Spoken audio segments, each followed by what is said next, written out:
Bienvenidos a Repensar la Historia, un lugar para aprender y reflexionar sobre temas históricos. Soy Luis Historia. Comenzamos. Bienvenidos, repensadores, a un episodio más.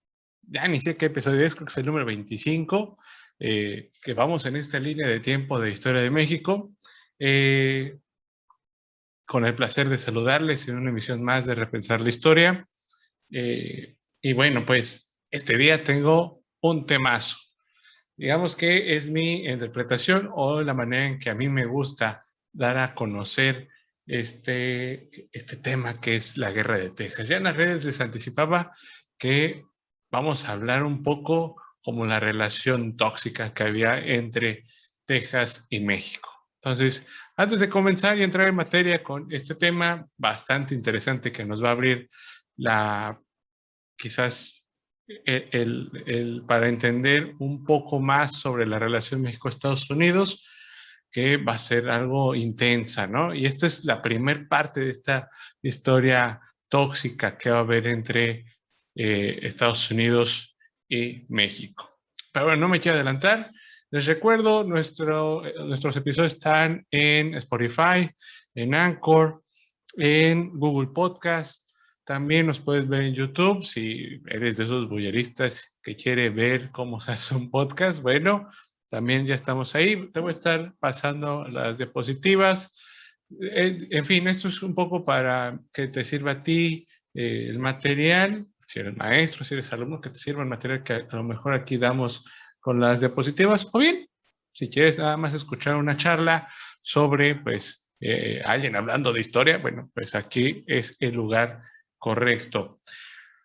Bueno, habiendo dicho eso, recuerda tus comentarios me los puedes dejar en YouTube o bien envíame un correo a repensarlahistoria87@gmail.com en donde pues te contestaremos con gusto. Si quieres hacer una colaboración, ahí estaremos encantados de contestarte. También les recuerdo, pues hemos estado haciendo varias colaboraciones. Acabamos de hacer una entrevista a mis amigos de España de la Lechuza Inquieta y de Historia Útil, que hablamos sobre la divulgación de la historia en las redes sociales. Hay un poquito una charla muy amena sobre lo que nos depara el fin de la pandemia o bien cómo vamos a llevar esta difusión de la historia. Bueno, ahí te invito, chécalo en las redes sociales de Repensar la Historia y pues comenzamos con la Guerra de Texas. Ok, pues como te anticipaba, vamos a hablar de la Guerra de Texas. Híjole, quiero invitarlos primero a que se me unan en esta narración, que quiero que me agarren el hilo, a ver si es posible. No es de ninguna manera denostar la historia, simplemente a mi manera de verlo es acercarlo un poco más a la población, hacerla más llana, más entendible, es decir, más cercana. Eso nos va a servir de entrada para después explicar con acontecimientos históricos, con quizás ya acontecimientos propiamente dichos de lo que pasó en la llamada Guerra de Texas de 1836. Entonces, les invito primero como esta narración que les he preparado. Quiero que entendamos algo sobre este acontecimiento. Quiero que vean la relación de México y Texas, Texas siendo un territorio en este momento, estamos hablando para 1821, ya cuando México es independiente, cuando ya alcanza la independencia de la mano de Juan de Donojú, el jefe supremo de Nueva España, y de Agustín de Iturbide, que en aquel momento era el gran libertador. Recuerda, pues puedes visitar nuestro episodio de pues, la consumación de la independencia. Solo que después de la independencia, resulta que pues, Agustín de Iturbide, por azares del destino, muchas personas creían que él era un buen gobernante, cosa que no, quizás fue un buen militar, pero el gobernante nada, político no lo era en absolutamente nada. Entonces, quiso implantarse como emperador, no duró algunos meses, ya hablamos un poquito de ello, Y después de eso, bueno, pues vienen varios intentos de ver cómo manejar el país. República, central, federal, con algunas, obviamente, ideologías que van a estar marcando. Ya hablamos un poquito de las logias masónicas, también de los pensamientos, de las leyes centralistas, de las leyes liberales radicales, las del 33, las de Valentín Gómez Farías, las 7 leyes. Es decir, lo que quiero intentar explicar aquí es lo siguiente. México quería encontrarse a sí mismo, cómo gobernarse a sí mismo, y empezó a tomar, pues, ejemplos de afuera. Tenía ejemplos como el de Estados Unidos, que, como recordarán, pues, la Constitución de 1824 casi fue una copia exacta de la de Estados Unidos. Lorenzo de Zavala, que vamos a hablar un poquito de él, estuvo en esa redacción de la Constitución de 1824 y que a él le parecía que Estados Unidos era el punto a seguir. Y bueno, entonces, todo esto quiero enmarcarlo. ¿Texas dónde queda? Recordarían que en 1824 la Constitución pues queda muy marcada en decir, hay 4 territorios en el norte, ¿no? Nuevo México, Arizona, California, Texas y la península de Baja California. Bueno, esos 4 territorios hay que destacar un poquito Texas. Texas, durante el virreinato, pues todo el norte estaba muy, pues, abandonado, ¿no? Tanto por el virreinato de la Nueva España en aquel momento, por los españoles, que les interesaba más que nada, porque no tenían mayor recurso, no obtenían mayor recurso de esas tierras, que imagínense si en esas tierras hubiera habido plata, bueno, estaría ahí la corona atrás de ellos, ¿no? Pero no lo hubo. Entonces, como no hubo un gran andamiaje para ver qué se podía obtener de esas tierras, pues no le hicieron tanto caso. Se consuma la independencia. Para este momento, cabe mencionar que ya Texas está, pues, invitando, bueno, no el territorio tejano, sino México en general, está invitando a todo aquel extranjero a que quiera invertir en el país, adelante, con la única condición de que fueran católicos. Sí, sí, sí. O sea, podíamos aceptar cualquiera, pero para el mexicano de aquel momento, para las leyes de aquel momento, era muy importante mencionar si eras católico. Acuérdense que estaba en los sentimientos de la nación, en la Constitución del 24, en el Plan de Iguala, en los tratados de Córdoba. Ese era el punto principal, ser católico. Entonces invitaron a cualquier extranjero siempre y cuando fuera católico. Un filtro muy fácil de pasar.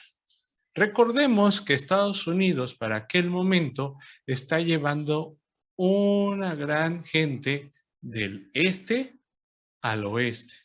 E incluso va a haber presidentes en Estados Unidos que dicen, vayan a conquistar esos grandes valles. Quien se quede con esas tierras son suyas.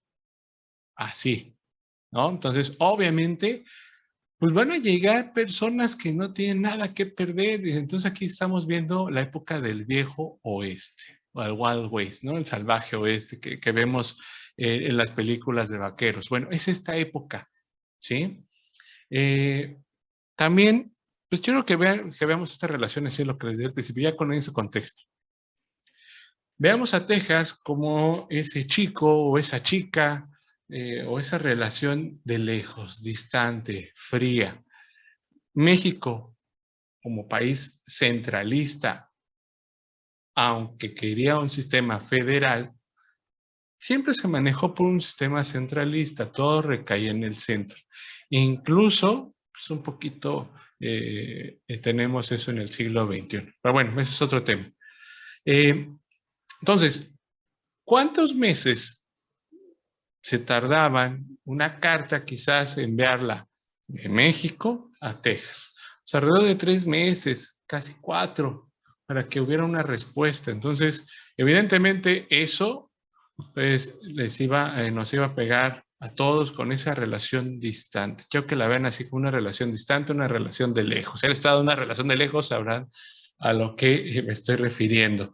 Una que otra carta, una que otra dádiva del Estado. eh, bueno, es una relación de lejos, ¿sí?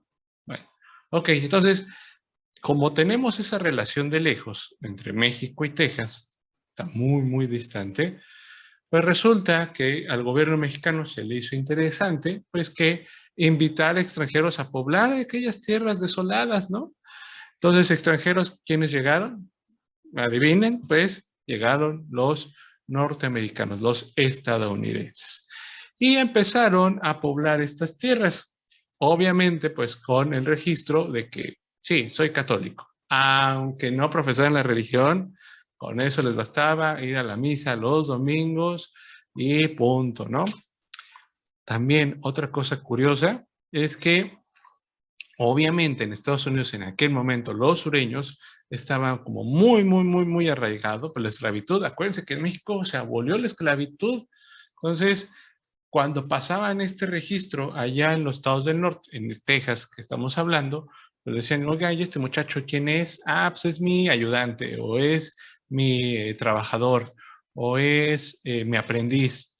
Obvio, no, pues era su esclavo, pero obviamente, como aquí estaba prohibida la esclavitud, pues únicamente pasaban así por papeles. Ya saben, ¿no? Que corrupciones que existían desde antes. Entonces, tenemos esta relación en donde dicen, bueno, ok, vamos a poblar Texas y empieza a llegar esta población norteamericana que déjenme decirles, como les dije en un momento, si Trump en aquel 2020, 2018 nos decía que los mexicanos llegaban a Estados Unidos como la peor escoria, bueno, en aquel momento pues Estados Unidos mandaba a lo peor de Estados Unidos, ¿no? Esclavistas, eh, gente que no tenía, gente muy, muy pobre, es decir, sin educación. Entonces, evidentemente, pues lo único que buscaba era el beneficio propio, ¿sí? Entonces, tenemos eso entendido. Entonces, en esta relación de lejos, pues vamos a tener que, obviamente, México sufre una crisis aquí mental, casi, casi psicológica, en donde no sabe qué gobierno tomar, qué identidad tomar, y le cuesta mucho trabajo y todavía no puedo concluir que es una tarea ya realizada, pero al mexicano nos cuesta mucho optar por un sistema, ¿sí? Un sistema que en un momento no nos sirve, lo desechamos. ¿De acuerdo? Entonces estamos viviendo tiempos turbulentos en aquel momento donde tenemos cambios de presidencia, no sabemos qué leyes tomar, así como suben presidentes, bajan otros, si no funciona llaman a Santana, Santana se va, es decir, hay mucho movimiento, mucho descontrol. Y eso hace pensar a muchos estados salirse de la federación, ¿no?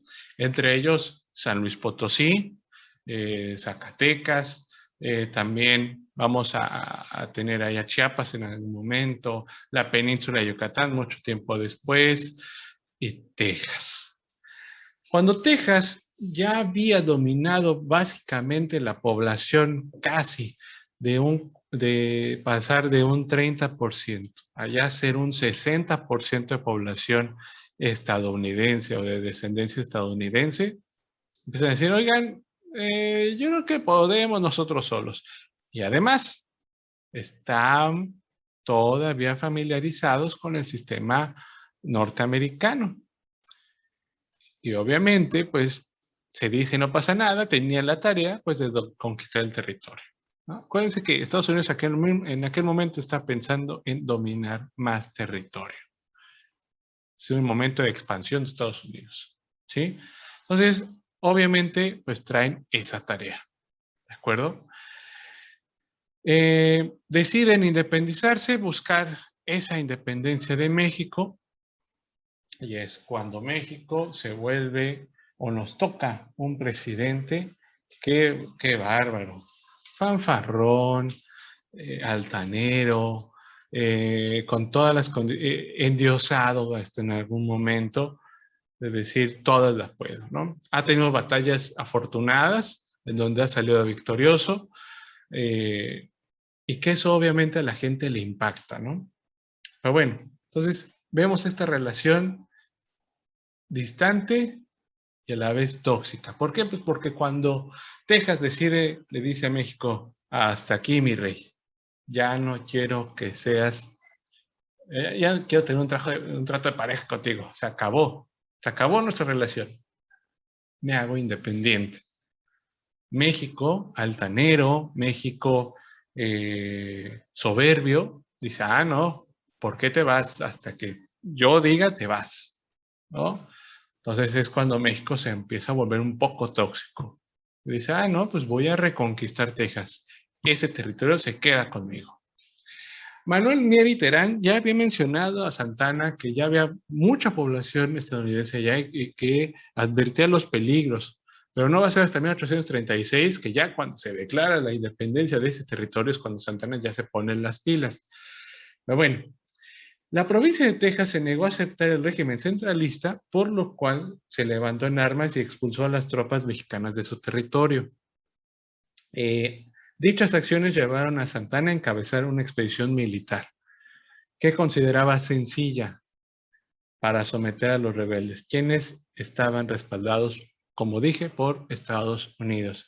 Se los llevó caminando, muchachos, se los llevó caminando, repensadores, al ejército de Santana, básicamente desde San Luis Potosí, me parece, hasta Texas, en un invierno crudo, frío, que quienes estén en el norte, amigos del norte, sabrán que los inviernos, hijo, pega, pero fuerte el frío, ¿no? Entonces, imagínense, principios del siglo XIX, ya en los 30 del siglo XIX, ahí con guarachitos, con ropa de manta. No era el ejército mexicano que tuviera gran cantidad de dinero, obviamente no, ¿no? Había muchos indios ahí acompañando al ejército que pues tenía muy poca ropa. También, obviamente, pues iban por leva, es decir, por mandato oficial tenían que ir a esa guerra. Y bueno, se los lleva caminando Santana, ¿no? Finalmente, después cuando llegan, que les quería compartir, es que hay algo que me agrada, espero que no me lo baje Facebook o YouTube. Quería compartirles un pequeño clip voy a ver si lo puedo bajar el volumen. Ok. Este normalmente es el clip que vemos de Jeremías Springfield, en donde vemos que hace alusión a Daniel Boone o David Crockett, ¿no?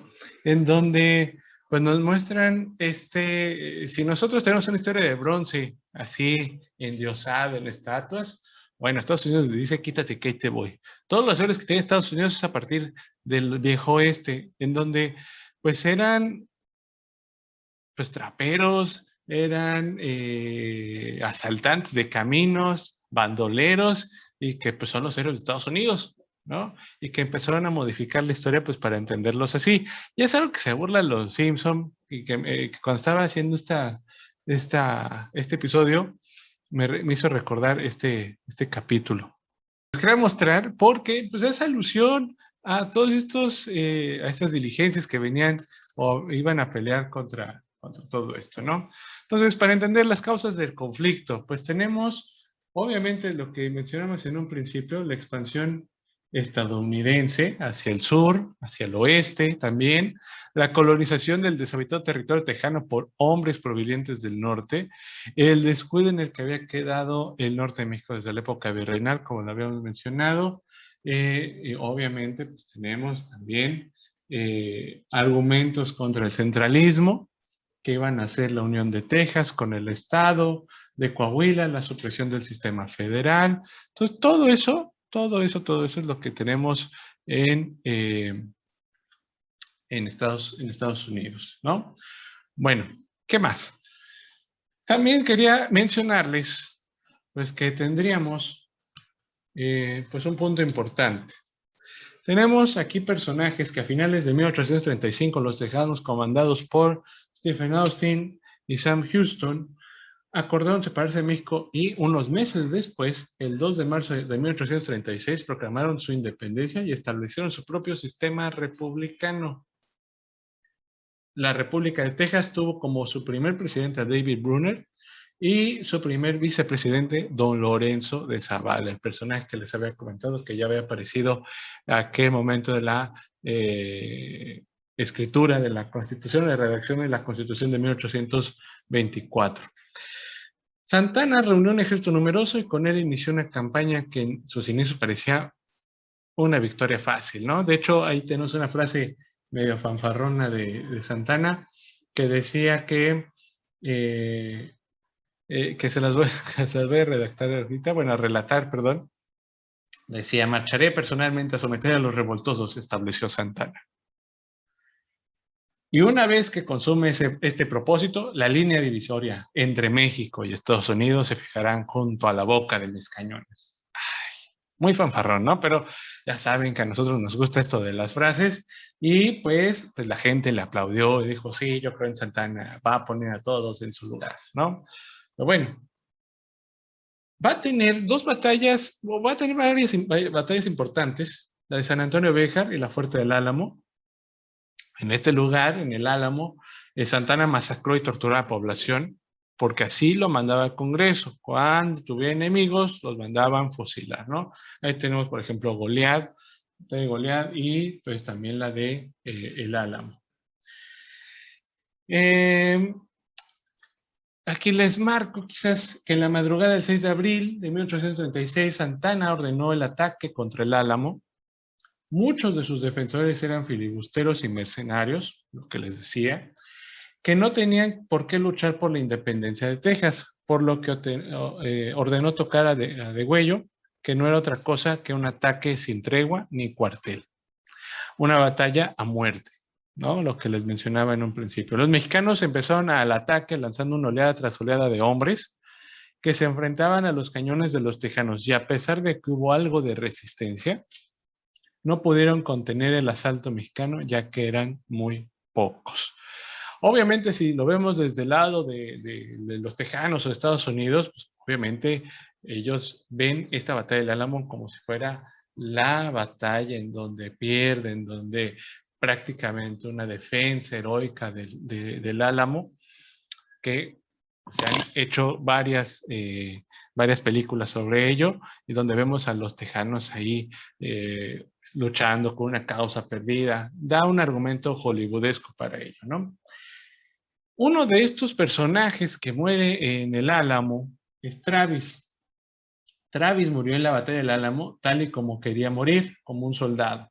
Antes de fallecer, estas también frases, quería también rescatar las frases de los tejanos para que también vieran que no solamente en México hay mártires o estas frases de historia de bronce. A la gente de Texas y a los estadounidenses de todo el mundo, estoy sitiado por 1000 o más mexicanos bajo el mando de Santana. Y menciona, nunca me rendiré ni retrocederé. Estoy dispuesto a resistir todo lo que sea posible y morir como un soldado. Victoria o muerte. Y ahí podemos acabar con un fusilamiento, ¿no?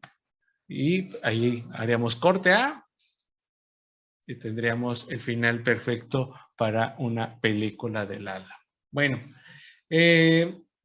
resulta que después de esta batalla, obviamente, pues Santana se siente confiado, se siente muy confiado con su ejército. Dijo, esto bien fácil, ¿ven? Esto fue muy sencillo. Y pues resulta que pues, nos vamos a estar equivocando. ¿Por qué? Bueno, los defensores del Álamo resistieron de nuevo con descargas de los mexicanos. Los tiros que salían de la vieja construcción daban casi siempre en el blanco, causando numerosas bajas mexicanas también. Muchos combatientes prefirieron desertar durante la batalla. Sin embargo, al cabo de unas horas, la superioridad numérica terminó por dictar sus condiciones. El ejército de Santana ocupó la misión y llegó la hora de no dejar a nadie con vida, ¿no? Que es donde acribilla a la gente. Nuestros jefes, oficiales y tropas, escribió un soldado mexicano, como por encanto, coronaron a un tiempo las murallas y arrojaron dentro, siguiendo el conflicto, al arma blanca. Para las 6:30 de la mañana no existía ningún enemigo. Vi acciones que envidio, de heroico valor. Algunas crueldades me horrorizaron, entre otras la muerte de un anciano que le decían Crocán y de un niño de cosa de 14 años. Las mujeres y criaturas se salvaron. A la tropa se le concedió el saqueo. La historia estadounidense convirtió la batalla del Álamo en un símbolo, en una batalla, en una especie de sagrada escritura, en un ejemplo. Vamos a repetir eso. La historia estadounidense convirtió la batalla del Álamo en un símbolo, y ese símbolo en una especie sagrada de escritura. Es un ejemplo de la resistencia contra la opresión. A través de los defensores de la célebre fortaleza, exaltó valores a las futuras generaciones, como hemos dicho, ¿no? La frase de Remember the Alamo se convirtió en un grito de guerra tejano, y las figuras como David Crockett, como mencionamos al principio, se enaltecieron, ¿no? Revestidas de una santidad cívica, en contraparte pues de Santana, que era un desalmado, y los bárbaros mexicanos. Sin embargo, su limitada visión de la historia, aquella que ha llevado a Estados Unidos a considerarse como una nación predestinada por Dios a llevar la democracia al mundo entero, hizo que, pues obviamente, hace poco énfasis en que el hecho de que solo 32 defensores del Álamo eran colonos tejanos y que el 151 restantes eran filibusteros estadounidenses, es decir, pues unos pues, rateros, no sé, hombres mal habidos, ¿no? Y que reclutados en Tennessee, Kentucky y Alabama, perfectamente armados y pertrechados. Gran paradoja si se considera que los tejanos peleaban por su independencia, pero los estadounidenses buscaban a toda costa incorporar a Texas a una de sus estrellas de la bandera. Más que, bueno, 4 días antes de la batalla en Washington fue proclamada la independencia de Texas. Entonces, imagínense, ya estaba todo el andamiaje para que Texas fuera el territorio de Estados Unidos. Entonces, esa limitada historia es la que pega a los dos lados, ¿no? La batalla del Álamo dista mucho de ser una victoria mexicana digna de celebración, mucho menos cuando un mes después los estadounidenses en Texas sorprendieron dormida a Santana, ahorita vamos a ir a eso, derrotaron a su ejército y lo obligaron a reconocer la independencia. Sin embargo, esto es una muestra clara de que los Estados Unidos, con un puñado de hombres y un ejército de miles, nunca en ningún momento de su historia ha tenido empacho en invadir territorios así lo cree conveniente para sus intereses. Entonces, tenemos aquí a pues dos historias ahí interesantes. Por un lado, pues se menciona a los heroicos tejanos, que no eran más que filibusteros, ¿no? ¿Qué es un filibustero? Es un pirata, ¿no? Para fines prácticos. Y por el otro lado, pues no podemos festejar a esta victoria de Santana porque pues después, híjole, esto da mucho coraje, pero pues así fue la historia. Santana pierde por una tontería, ¿no? Todavía algunos de mis alumnos me dicen, profe, pues ¿cómo perdieron? Híjole, yo también quisiera que esto fuera mentira. Una breve siesta durante la campaña de Texas significó su boleto hasta la capital norteamericana. En abril de 1836, luego de varias jornadas, el caudillo y su ejército habían arribado hasta la región de San Jacinto para enfrentar a los rebeldes tejanos. Sin tomar las debidas precauciones, el general en jefe decidió establecer su campamento a 800 metros del enemigo. ¿Por qué hacen esto? Bueno, Santana veía que los tejanos le oían, ¿no? Entonces dijo, esto viene fácil. ¿Saben qué, muchachos? Ya sabemos que están allá los tejanos, vamos a descansar un momento. Estoy muy cansado, como que el clima de abril ya me pegó, vamos a agarrar, vamos a acampar en un lugar llano, que por Dios, cualquier militar experimentado o cualquier persona que sepa de combates en realidad virtual o en videojuegos sabe que quedarse en un lugar abierto es sinónimo de querer que lo maten, ¿no? O querer que lo sorprenda. Pero Y aquí les voy a sugerir algo. Santana es muy fanfarrón. Recordemos esa analogía de que es un novio tóxico. Él creyó que ya había conquistado a Texas, que la tenía en sus manos, ¿no? Que habiéndole dado flores, que habiéndole dado algún piropo, que habiendo llegado quizás hasta su casa y ya teniéndola ahí, iba a aceptar que se uniera al territorio otra vez mexicano. Y dejó de hacer cosas. Entonces, si en algún momento creía que ya tenía la victoria ganada, dejó de hacer cosas, dejó de ser otra vez ese chico, esa chica cariñosa, y dejó otra vez la relación, y pues obviamente Texas tomó mayor empuje o tuvo mayor complicidad y dijo, pues aquí puedo ganar, ¿no? Y aquí como lo mencionamos, o como lo mencionó, perdón, como lo mencionó Santana en algún momento en sus memorias. Y como el cansancio y las vigilias producen sueño, escribió tiempo después Santana, decidió dormir un ratito para reponerse. Al despertar, Texas se había perdido. Júzguese mi sorpresa al abrir los ojos y verme rodeado de esa gente, amenazándome con sus rifles y apoderándose de mi persona. Ay. Con el aval de Washington, Samuel Houston y los tejanos presentaron al infortunado presidente mexicano los tratados de Velasco, donde establecieron que México reconocería la independencia de Texas. Santana no lo pensó dos veces, y para poner a salvo su pellejo firmó gustoso, aunque no fue suficiente para alcanzar su libertad. Prisionero durante varios meses, don Antonio consideró que una entrevista con el presidente norteamericano podía ser útil para sus fines.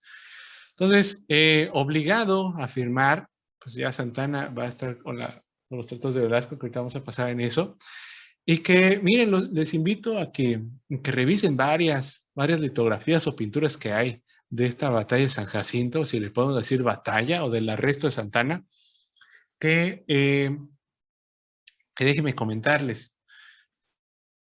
Brunet, que era el que estaba, que se había lastimado por la silla del caballo y alguna batalla que tuvo un accidente, pues estaba recostado a la sombra de un árbol y que ahí se lo llevaron a presencia de Santana. Normalmente, cuando yo les presento esta pintura a mis alumnos, y saludos a mis alumnos del MacGregor, pues les habré hecho esta pregunta: ¿dónde está Santana? ¿No? Y ellos muchas veces lo confunden. Profe, pues es que si nos contó que estaba dormido, pues pensamos que es el que está en la sombra del árbol, y pues no. Santana, pues lo encontramos, déjenme ver si me da chance, lo encontramos ahí en medio de la pintura, donde vemos a un Santana básicamente ahí, ¿no? Medio perdido, con un pantaloncillo blanco, ¿no? Y la gente alrededor diciendo, este es la Alteza Serenísima o el Napoleón de América, véanlo, ¿no? Y bueno, pues así acaba la historia de San Jacinto, y que posteriormente pues vamos a verlo con pues, la firma de los tratados de Velasco.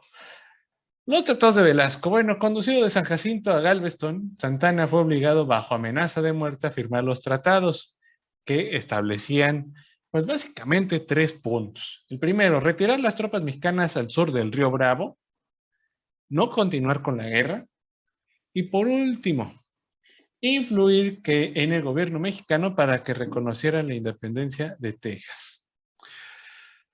Ya Santana dijo, sí, firmo lo que quieras, sale, vámonos, ¿no? Los tratados carecían de validez por haberse firmado cuando el presidente carecía de libertad. Eso dijo el Congreso. Sin embargo, al quedar inactivo sin razón aparente el ejército mexicano, la guerra se suspendió y el gobierno central nada pudo hacer a partir de entonces para recuperar a Texas. Y por lo mismo, bueno, pues ahí te dejo un dato, pues sabías que Texas se separó de México, pero no se incorporó de inmediato a Estados Unidos. Básicamente se quedó como 10 añitos, más o menos, 10, 12 años como independiente, independiente, vamos a ponerlo así, de México. Aunque pues Estados Unidos ahí ya tenía bastante comercio ahí en el territorio tejano. Bueno, pues esa es la historia de la guerra de Texas, en donde pues vemos a el territorio tejano perdido por una fiestecita, una siestecita de Santana. Un coyotito, por un coyotito que se echó Santana. ¿Con qué nos quedamos? Bueno, mira, finalmente quería mencionar una parte aquí importante. Les voy a compartir esto. Déjenme, si me da tiempo, sí.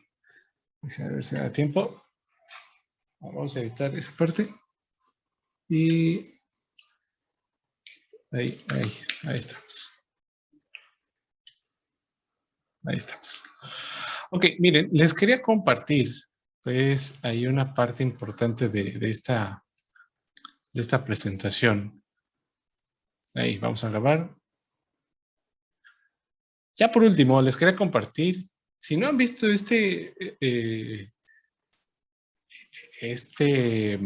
comercial, me resulta bastante interesante. Vamos a comentarlo rapidísimamente. No. Oh, come on, now. Seriously? Les comento rapidísimo.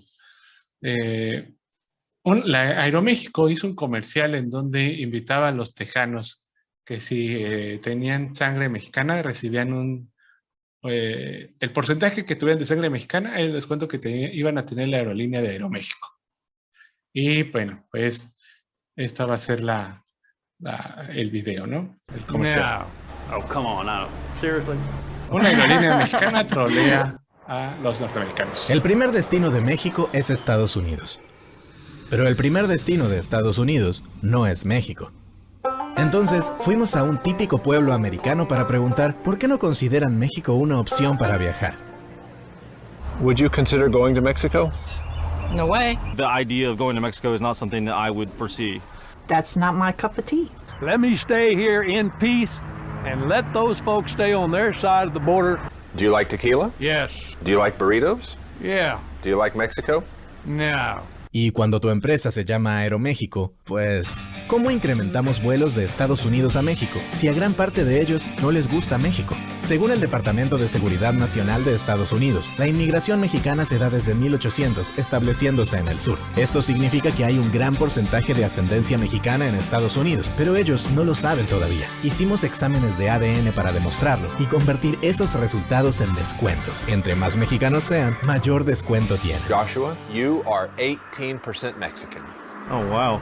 So you get 18% off to fly to Mexico. Charlotte, you are 14.4% Mexican.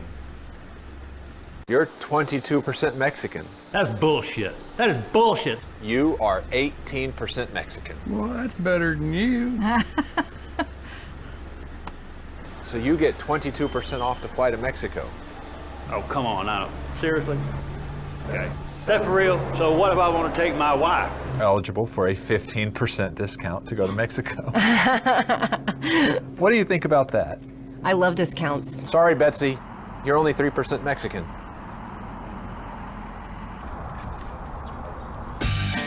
Entonces seguimos dando descuentos por todo el sur de Estados Unidos a través de nuestras agencias de viajes.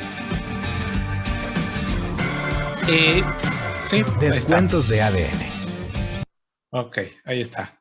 Pues un comercial, no sé si cierto o haya sido un troleo de Aeroméxico, pero les invito a que lo revisen, quienes estén escuchando en Spotify, revisen el video en YouTube, vean las reacciones que tienen las personas tejanas.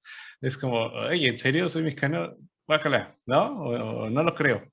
Pero bueno, reacciones no sé si sean verdaderas, pero ahí se los dejamos en la reflexión, que pues piensan que es malo ser mexicano, ¿no? Entonces ahí tenemos varias condiciones. Entonces, yo les invito a que vean el video, que me comenten qué les pareció, qué opinan de este video, es interesante, ¿no? Ya lo habían visto. Y bueno, ahí vamos a terminar. Déjame en tus comentarios y vamos con nuestra fraseroterapia. Fraseroterapia, un receso para la conciencia, pensamientos del pasado aplicados al presente. En esta ocasión, híjole, me voy a poner un poco radical, fachoso y demás. Pero por todo lo que estamos viviendo, por lo menos aquí en México, o no en México, estamos viendo esto alrededor del mundo, que espero que allá en Europa, a mis amigos de España, a mis amigos de Sudamérica, Colombia y México, mi país, creo que esta nos va a ser como, híjole, entre risa y llanto, pero me hizo reflexionar y me acordé mucho de esta novela, que si tiene oportunidad de leerla, La vida inútil de Pito Pérez, escrita por José Rubén Moreno, donde pues menciona lo siguiente, esta frase me parece, o este pensamiento, esta reflexión que hace nuestro personaje Pito Pérez, que dice, ¿no? ¿No ha observado usted que la profesión del déspota es más fácil que la del médico o la del abogado? Y dice, primer año, ciclo de promesas, sonrisas y cortesía para los electores. Segundo año, liquidación de viejas amistades para evitar que con su presencia recuerden el pasado. Y creación de un supremo consejo de lambiscones. Tercer año, curso completo de golatría y megalomanía.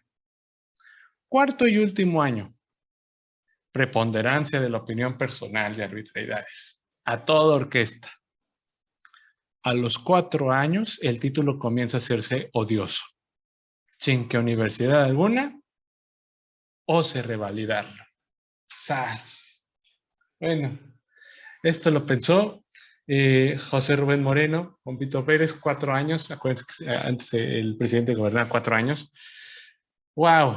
A mí me voló la cabeza. Dije, estos son los políticos. Ahí llama la profesión del déspota, la profesión del político, ¿no?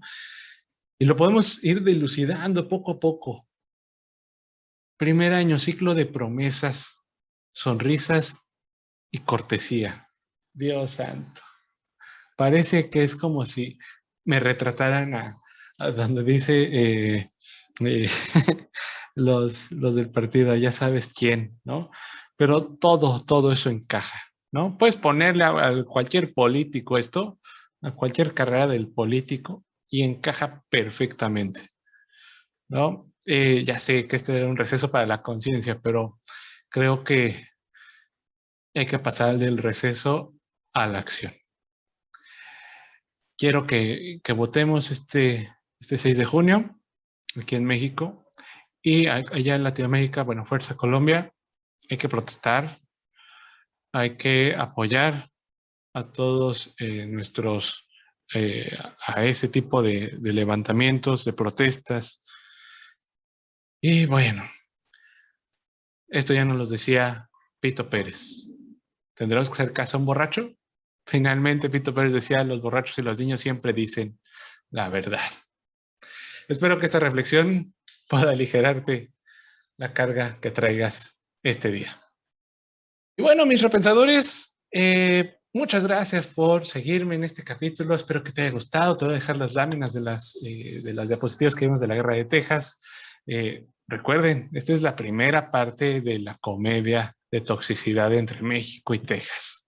Después vamos a ver la guerra con México-Estados Unidos, en donde México se vuelve mucho más tóxico y creo que pierde un poco la razón o el piso para poder enfrentar un gobierno y a un ejército estadounidense. Pero ya hablaremos de ello en los siguientes episodios. Te voy a dejar la fraseroterapia, que en este caso fue como un mazazo o un balde de agua fría. Espero que también te sirva. Y pues, sin más, te recuerdo, sígueme en Spotify, suscríbete a mi canal en YouTube, déjame tus comentarios, qué te gustó, qué te agradó el programa. Si no te gustó, déjame también tu comentario. Y bueno, sin más, te repito, recuerda que siempre se puede aprender algo del pasado. Soy Leo Historia. Hasta la próxima.